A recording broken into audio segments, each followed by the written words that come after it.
आवाज आ रही है सबको ना? Yes sir.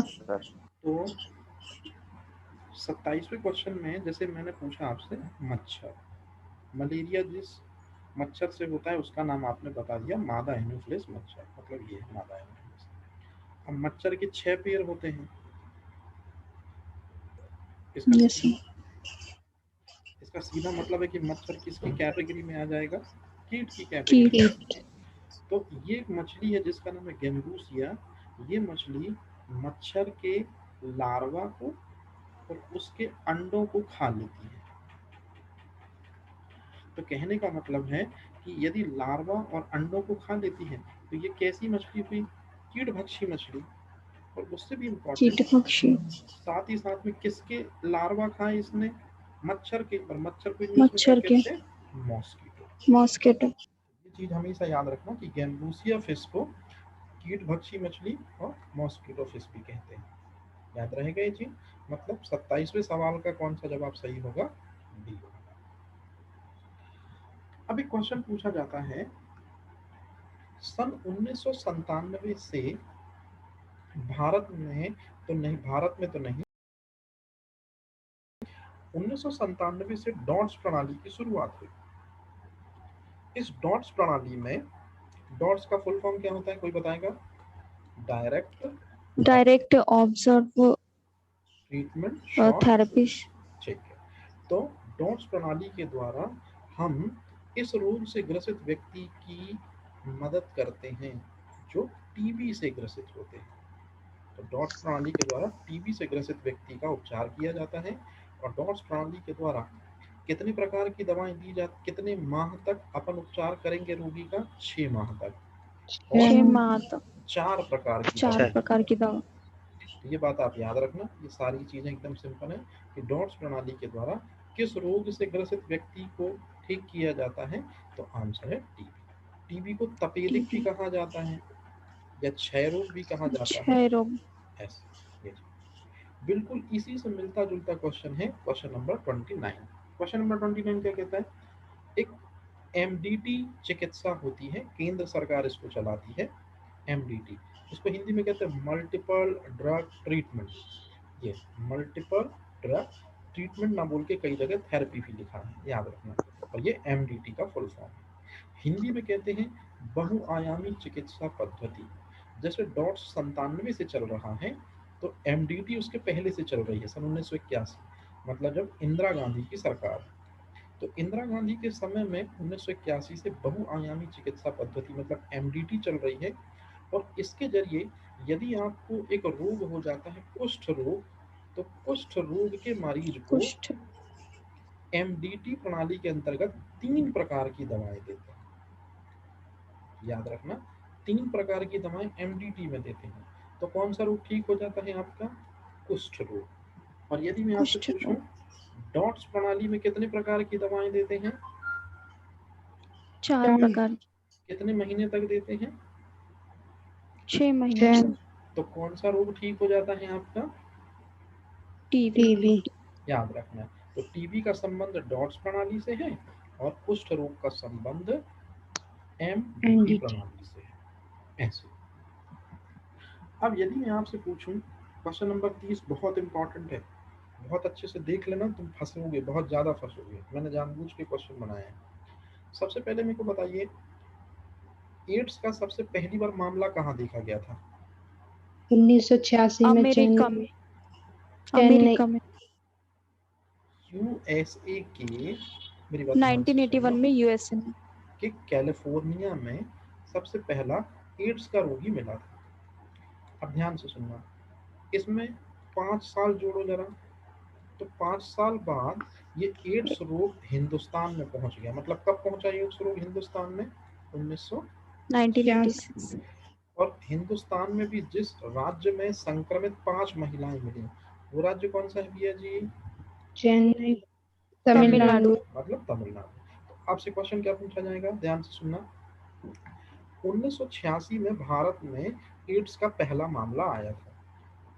भारत सरकार ने एड्स को ध्यान में रखते हुए इसकी विभीषिका, क्योंकि बड़ी तेजी से ये रोग फैलता है, इसलिए जिस सन में पहला मामला आया उसी सन में देखो क्या बनाई गई है, जल्दी से बताओ 1986 में ही क्या बनाया गया है? राष्ट्रीय एड्स समिति। Most important. और इसी राष्ट्रीय एड्स समिति ने बहुत जल्दबाजी करी और भारत सरकार को बनाने के लिए बोला, क्या बनाने के लिए बोला? राष्ट्रीय एड्स नियंत्रण एड्स कार्यक्रम। नियंत्रण कार्यक्रम। तो यदि मैं आपसे पूछूं कि राष्ट्रीय एड्स नियंत्रण कार्यक्रम कब शुरू हुआ, तो आपको इन चार में से कोई एक जवाब सही बताना है। तो जरा बताएंगे क्या है? मतलब ये है मेरा सवाल। मैं आपसे सीधे पूछ सकता था राष्ट्रीय एड्स नियंत्रण कार्यक्रम कब शुरू हुआ, लेकिन ये उसके पहले की विषय वस्तु बता दी मैंने आपको। चलिए जल्दी से बताइए क्या होगा।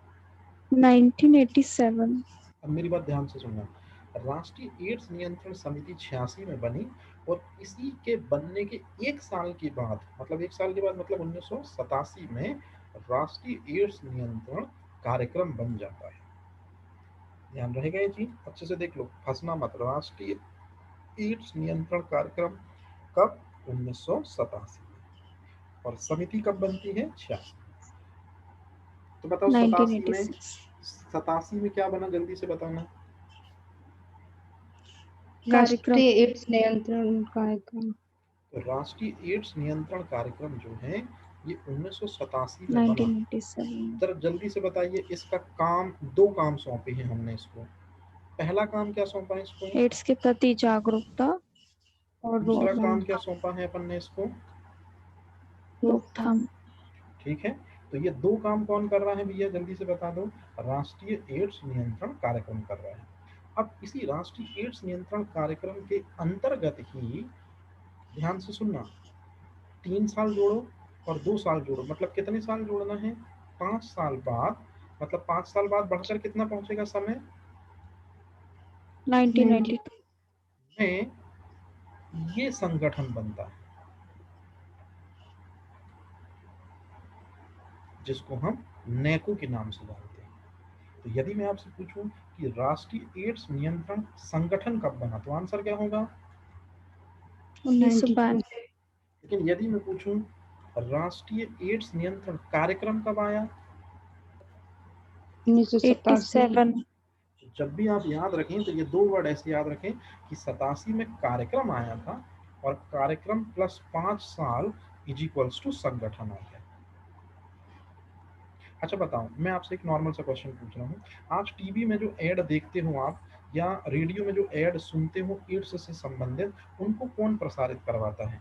1987 में बना राष्ट्रीय एड्स नियंत्रण कार्यक्रम या 1992 में बना राष्ट्रीय एड्स नियंत्रण संगठन? 1992 में बना राष्ट्रीय एड्स नियंत्रण संगठन। याद रखना, ये बहुत इंपॉर्टेंट, नेको, याद रहेगा ये चीज ऐसा। तो ये फंसाने वाले क्वेश्चन थे जिसमें बहुत ज्यादा कंफ्यूजन होती है। तो याद रखना, कार्यक्रम मतलब, एक बार फिर से बता दो, कार्यक्रम मतलब 1987। और संगठन मतलब 1992। ठीक है। अब आते हैं इंपॉर्टेंट क्वेश्चन पे, ध्यान से सुनना, बहुत इंपॉर्टेंट है। भारत में सभी व्यक्तियों को टीका लगे ऐसी सबसे पहली नीति बनती है सन 1975 में। ये एकदम सही है। जैसे आज कोरोना का टीका लग रहा है ना, उसी तरह से संक्रामक रोगों का टीका लगाया जाना चाहिए लोगों को, ऐसी केंद्र सरकार नीति बनाता है 75 में, याद रखना। विस्तारित टीकाकरण कार्यक्रम की शुरुआत होती है सन 1978 में, यह भी एकदम सही है। सार्वभौमिक टीकाकरण कार्यक्रम की शुरुआत होती है 1985 में। अब 2 मिनट समझो, मेरे को एक बार फिर से बता दो जरा जल्दी से, एड्स नियंत्रण कार्यक्रम कब आया था? 1987। 1987। अच्छा, एड्स नियंत्रण संगठन कब आया था? 1992। 92। कितने साल बाद आया था? 5 साल साल। बाद। ठीक, इस तरह से याद रखना है, ठीक है। अब बिल्कुल सेम यही चीज यहाँ अप्लाई करना। बताओ जल्दी से, टीकाकरण नीति कब आई थी? 75। 75। और इसी टीकाकरण नीति के 3 साल बाद, जब जल्दी से बताओ क्या आ जाएगा? कार्यक्रम। विस्तारित टीकाकरण कार्यक्रम। याद रखना, ये पूरा वर्ड याद रखना, विस्तारित टीकाकरण कार्यक्रम कब आया विस्तारित था? टीकाकरण कार्यक्रम 78। याद रहेगा ये चीज? 1978। और विस्तारित टीकाकरण कार्यक्रमों को जितने राज्य थे उस समय पे और जितने केंद्र शासित प्रदेश थे, सब में टीकाकरण पहुंचे। इसके लिए इसी विस्तारित टीकाकरण कार्यक्रम को आप बताओ कितने साल बाद एक नए नाम से पेश किया जाएगा? 7 साल बाद। 7 साल बाद सार्वभौमिक इम्पोर्टेंट, टीकाकरण कार्यक्रम। मोस्ट इम्पोर्टेंट क्वेश्चन है ये, याद रखना, क्योंकि अभी वैक्सीनेशन चल रहा है ना, तो वैक्सीन वाले क्वेश्चन ज्यादातर पूछे जाने का चांस है। तो याद रखना, टीकाकरण नीति आई थी 75 में, विस्तारित टीकाकरण कार्यक्रम आया 78 में, और 7 साल बाद इसी विस्तारित टीकाकरण कार्यक्रम का नाम बस बदल दिया, विस्तारित की जगह नया वर्ड क्या कर दिया, सार्वभौमिक। याद रखना, सार्वभौमिक टीकाकरण कार्यक्रम कितने साल बाद आया, 1985, मतलब 1985 में 7 साल बाद। अब सार्वभौमिक टीकाकरण कार्यक्रम के बाद में एक ये चीज आती है, मिशन इंद्रधनुष। तो मिशन इंद्रधनुष में प्रधानमंत्री, आपने नाम सुना होगा, अटल बिहारी वाजपेयी ग्वालियर से हैं, उनके जन्मदिन Yes, sir. को ही मनाते हैं हम सुशासन दिवस के रूप में। बताओ, सुशासन दिवस के रूप में किन के जन्मदिन को मनाया जाता है? अटल बिहारी वाजपेयी जी। लेकिन यदि इसी को मैं क्वेश्चन आपसे ऐसा पूछ लूं, good good governance governance day किनकी याद में मनाया जाता है? अटल बिहारी वाजपेयी जी। याद रहेगा ये चीज ऐसा। और मिशन इंद्रधनुष जो है ये 25 दिसंबर मतलब सुशासन दिवस या अटल जी के जन्मदिन के दिन शुरू हुआ है, लेकिन 15 से नहीं शुरू हुआ, 14 से शुरू हुआ। तो जरा जल्दी से बताओ, असत्य कथन कौन सा था इसमें? Option D. मिशन इंद्रधनुष। तो बताओ, मिशन इंद्रधनुष कब से शुरू हुआ है? 25 दिसंबर 2014। 2014 मतलब जब से मोदी सरकार आई। याद रखना, मोदी सरकार बीजेपी 2014 से आई है, ऐसा। अब एक क्वेश्चन पूछा जाता है, वो कौन सा व्यक्ति है जिसने सबसे पहले वैक्सीन बनाया और टीकाकरण का पिता होने का खिताब लिया? Edward Jenner. Edward Jenner. वो कौन सा व्यक्ति है जिसने सबसे पहले चेचक का टीका बनाया? जिसने सबसे पहले वैक्सीन बनाकर आपके इम्यून सिस्टम को या प्रतिरक्षा तंत्र को या प्रतिरक्षा विज्ञान को सुदृढ़ किया था? Edward Jenner. याद रखना, एडवर्ड जेनर ने सबसे पहले वैक्सीन बनाया है, इसलिए काय का पिता कहते हैं? टीकाकरण या वैक्सीनेशन का पिता कहते हैं। और सबसे पहले टीका बनाकर आपके प्रतिरक्षा तंत्र या इम्यून सिस्टम को स्ट्रॉन्ग भी किसने किया?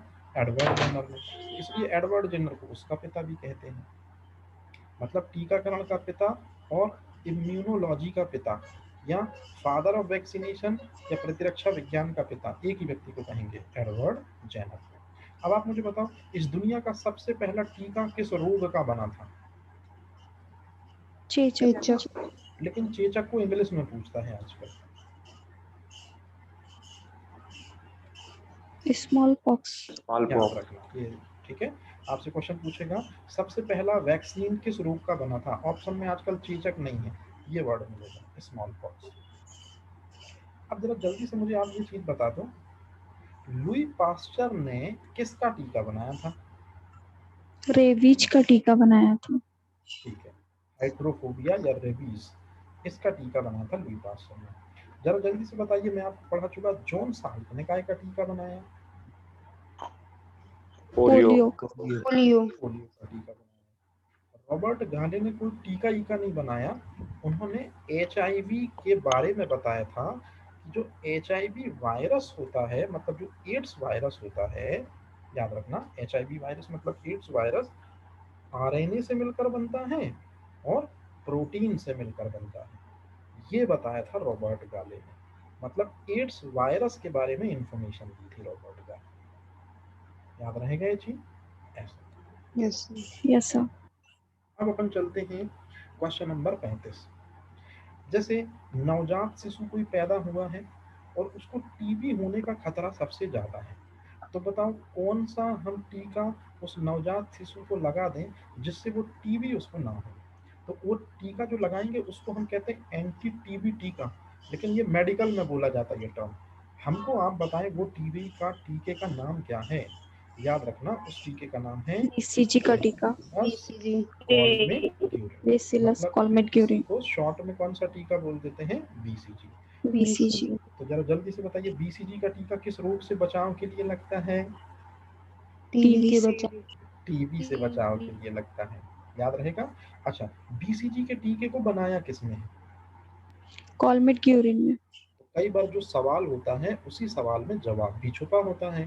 तो बीसीजी का जब आप फुल फॉर्म पढ़ते हैं तो उसी में जो कॉलमेट ग्यूरिन है ये खोजकर्ता का नाम है। अब जरा जल्दी से बताइए बीसीजी में सी का मतलब क्या होता है? कॉलमेट। तो ऐसे क्वेश्चन भी आजकल आते हैं और पूछे जाते हैं, ठीक है। चलो, अब एक और क्वेश्चन पूछा जाता है, नवजात शिशु को डिप्थीरिया, जिसको गांव की भाषा में रोहिणी और गलघोंटू कहते हैं, काली खांसी, इसको परटुसिस और whooping कफ भी कहते हैं, और टेटनस में जो बच्चा है वो धनुष के आकार का हो जाता है और उसका निचला जबड़ा जाम हो जाता है। मतलब बच्चे को डिप्थीरिया, काली खांसी और टेटनस से बचाने के लिए बताओ कौन सा टीका बच्चे को लगाएं या कौन सी वैक्सीन बच्चे को लगाएं तो बच्चा इन तीनों बीमारियों से बच जाएगा। Triple antigen triple vaccine, antigen option vaccine. A. Triple antigen vaccine मतलब डीपीटी का टीका। जल्दी से बताओ कौन सी 3 बीमारियों से रक्षा करता है? डिप्थीरिया, पर्टुसिस और टेटनस। डिप्थीरिया को और 2 किस नाम से जानते हैं? रोहिणी और गलघोंटू। क्योंकि आजकल क्वेश्चन पूछते हैं टेटनस क्या कहलाता है। लॉकजॉ। यदि लॉक जो नहीं देगा तो क्या आंसर देगा? धनुष्टबकार। ध्यान रखना, ऐसे क्वेश्चन पूछ रहे हैं इसलिए मैं ज्यादातर क्वेश्चन में ही ऐसी चीजें डाल देता हूँ जिसमें आप क्वेश्चन अच्छे से पढ़ना और उनकी डिटेल में अच्छे से पढ़ना। तो ये हमारा चैप्टर हो गया। अब यहाँ से मेरे को क्वेश्चन देने थे लेकिन मैं अब क्या क्वेश्चन देता, इसलिए मैं आपको एक बार जल्दी से बता दे रहा हूँ, ठीक है।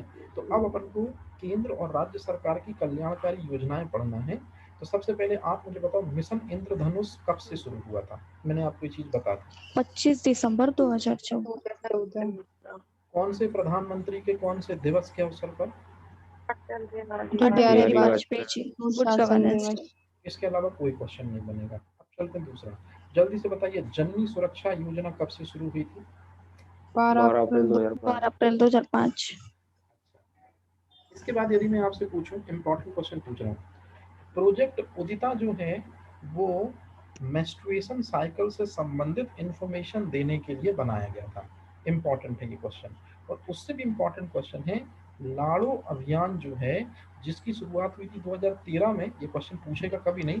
आप मुझे बताइए प्रधानमंत्री ने मुख्यमंत्री मतलब मध्य प्रदेश के शिवराज सिंह चौहान को इस अभियान के लिए पुरस्कृत किया था।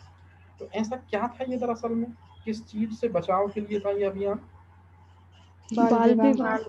इंपॉर्टेंट क्वेश्चन है, जितने को टिक करते जा रहा हूँ केवल वही पढ़नी है, ठीक है। अब बताओ जननी सुरक्षा योजना यदि 2005 में शुरू हुई है तो मैंने आपको बताया था कि 2006 में क्या शुरू होगा? तो काफी हद तक एक्सप्रेस योजना। याद रहेगा ये चीज ऐसा। और यदि आप थोड़ा सा दिमाग लगा के देखो कि जननी एक्सप्रेस योजना की डेट यदि देखो तो आप पाओगे कि कुछ राज्यों में इसी को या कुछ एमपी में कुछ जगह पे इसी को इस नाम से भी प्रेषित किया गया, दीन दयाल चलित अस्पताल कार्यक्रम। ये ऐसे पूछे नहीं जाएंगे, अभी इनको रहने देना, बिल्कुल मेन चीज पूछी जाएगी। मोस्ट इंपॉर्टेंट क्वेश्चन, लालिमा योजना का संबंध किस रोग से बचाव के लिए है? एनीमिया से मुक्त करने के लिए। एनीमिया, बस इतना, ठीक है। अच्छा, एक क्वेश्चन और पूछा जाएगा इसमें जो बताना था मेरे को। हाँ, बताओ भारत सरकार आईसीडीएस कार्यक्रम कब शुरू किया गया था? ये मैंने आपको बताया था 5वीं पंचवर्षीय योजना में। किस सन में शुरू किया गया था?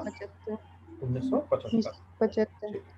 बताओ लाड़ो अभियान में कौन सी प्रथा को, जो कुप्रथा थी, उसको समाप्त करना मकसद था? बाल विवाह। हमारा मोस्ट इंपॉर्टेंट क्वेश्चन, बताओ दस्तक अभियान में कौन कौन आपके घर में जाएगा और आपके घर में यदि कोई कुपोषित बच्चा है तो उसकी पहचान करेगा और उसको दवाई गोली देगा। आप मुझे बताओ कौन कौन आपके घर में पहुंचेगा? एएनएम और आशा कार्यकर्ता। जरा एएनएम का फुल फॉर्म बताओगे आप? ऑक्सिलियस नर्स मिडवाइफरी। आशा का फुल फॉर्म बताओगे आप? Accredited social health activist. Hindi में क्या बोलेंगे? मान्यता प्राप्त सामाजिक स्वास्थ्य कार्यकर्ता। बिल्कुल जो पूछा जाएगा बिल्कुल मैं वही बता रहा हूँ, बिल्कुल भी आपको परेशान नहीं कर रहा। एक बार जल्दी से बता दो, जननी हृदय एक्सप्रेस योजना की शुरुआत कब हुई थी? 2006 से। अच्छा, अब इसके बाद एक क्वेश्चन और पूछा जाता है, मिशन इंद्रधनुष कब शुरू हुआ? आपने ये तो बता दिया, लेकिन बताओ मिशन इंद्रधनुष में कितनी बीमारियों से बच्चे का बचाव हो जाएगा तो हम टीके देंगे?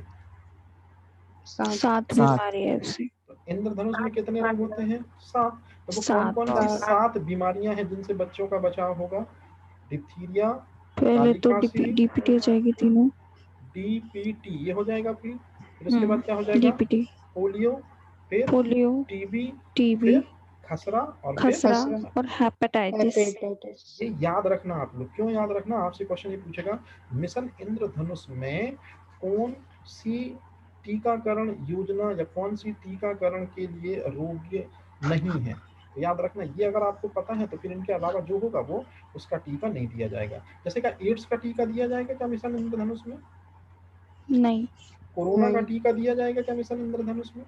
नहीं। याद रखना ये चीज है ना, इम्पोर्टेंट है। अच्छा, अब इसके बाद जरा जल्दी से मेरे को आप एक बात बताओ, प्रधानमंत्री ये कुछ भी नहीं पूछा जाएगा, इनको बिल्कुल भी पढ़ने में टाइम बर्बाद मत करना। चलो बताओ, आयुष्मान भारत जिसको शुरू में बोला जाता था प्रधानमंत्री जन आरोग्य योजना कब शुरू हुई? 23 सितंबर 2018। तो आयुष्मान भारत इसको शुरू हुआ है और उससे पहले 23 सितंबर को इसको इस नाम से जाना जाता था। मतलब ये दोनों डेट आप याद कर लेना, तो दोनों में से कोई एक जरूर देगा आप, ठीक है। अच्छा, उसके बाद जो है मध्य प्रदेश की महिलाएं, ये आप जरूर पढ़ लेना। इनमें से मेरे को नहीं लगता कि कोई क्वेश्चन पूछा जाएगा, ये सब कोई मतलब का नहीं है, बिल्कुल भी इनको पढ़ने की जरूरत नहीं है, इनको रहने देना। हाँ, अब आप मेरे को जल्दी से एक बात समझा दो जल्दी से। ये 2 क्वेश्चन जो मैंने लिखे हैं, ये दोनों क्वेश्चन बहुत ज़्यादा पूछे जाते हैं, इसलिए मैंने अलग से लिख दिए। सबसे पहला क्वेश्चन ये है, आज से 10 साल या 15 साल पहले पूरा गांव एक कुएं से पानी भरता था, तो बताओ उस पानी में जो अपने के गांव का सरपंच महोदय होता था, वो ऐसा क्या डाल देता था जिसके कारण से पूरे के पूरे कुएं का पानी साफ सुथरा हो जाता था? Potassium permanganate. और पोटेशियम परमैंगनेट को क्या बोलते हैं? लाल दवा। याद रखना। लेकिन आज के समय पे अपन लाल दवा डालते हैं कि आज के समय पे अपन और कुछ डालते हैं? Bleaching powder. आज के समय पे अपन जल को शुद्ध करने के लिए ब्लीचिंग पाउडर या विरंजक चूर्ण डालते हैं। याद रहेगा ये चीज? तो अब जरा जल्दी से मेरे को एक बात बता दो, ब्लीचिंग पाउडर को और किस नाम से जाना जाता है? Calcium oxychloride. Calcium oxychloride. और इसी को और किस नाम से भी जाना जाता है? विरंजन चूर्ण। इसी को और किस नाम से जाना जाता है? Bleaching powder. और लाल दवा को किस नाम से जाना जाता है? Potassium permanganate. अब आप जल्दी से मुझे बता दो, एसिटामिनोफेन एस्पिरिन का नाम है कि पैरासीटामोल का नाम है? पैरासीटामोल। पैरासीटामोल एनाल्जेसिक है, मतलब दर्द निवारक है, कि एंटीपायरेटिक है? दोनों है। और इस तरह से आपका ये चैप्टर हो जाता है क्लोज। मतलब वो क्वेश्चन आपने पढ़ लिए जो बहुत परेशान और कठिन वाले हैं, ठीक है। तो इस सीट में अब देखो जैसे 33 है, अब इस सीट को मैं शुरू से पढ़ा था तो इसमें टाइम लग जाता, तो इसमें मेन क्वेश्चन मैंने आपको पूरे तरीके से कवर करा दिया। जैसे एक क्वेश्चन ये भी दिख गया मेरे को, एमनियोसेंटेंसिस विधि। एमनियोसेंटेंसिस विधि का मतलब क्या है? ये लिंग परीक्षण विधि कहलाती है। यदि गर्भ में लड़का या लड़की पल रहा है तो इस तकनीक के द्वारा, उल्ब भेदन या एमनियोसेंटेंसिस तकनीक के द्वारा हम ये पता कर सकते हैं कि गर्भ में लड़का पल रहा है कि गर्भ में लड़की पल रही है। ये कहलाती है दरअसल में बच्चे का लिंग निर्धारण करने वाली तकनीक। और इसी का हिंदुस्तान में गलत यूज हो रहा है कि लड़की अगर गर्भ में दिखती है तो उसका गला घूंट कर वहीं मार देते हैं, और लड़का है तो बढ़िया ढोल नगाड़े के साथ उसका इस्तेकबाल करते हैं। याद रखना, ये जो तकनीक है ये हिंदुस्तान में अब तो बैन हो गई, लेकिन आज भी क्वेश्चन पूछते हैं कि बच्चे के लिंग का निर्धारण करने वाली वो तकनीक कौन सी है? तो उल्ब भेदन या एमनियोसेंटेंसिस विधि है। और यहाँ ये चैप्टर आपका हो जाता है क्लोज, ठीक है। ये ठीक, तो एक बार जरा इसको अच्छे से पढ़ लेना आप लोग, तो ये थोड़ा सा कठिन चैप्टर है जनरली, मतलब साइंस में अभी तक जितने चैप्टर मैंने पढ़ाए उनमें सबसे कठिन यही है, और डाटा भी इसी में है। तो एक बार प्लीज आप इसको पढ़ लेना, और कोई भी दिक्कत हो तो मेरे को बिल्कुल फोन कर देना, ठीक है। चलो अब हम मिलते हैं 9 बजे। Thank you sir.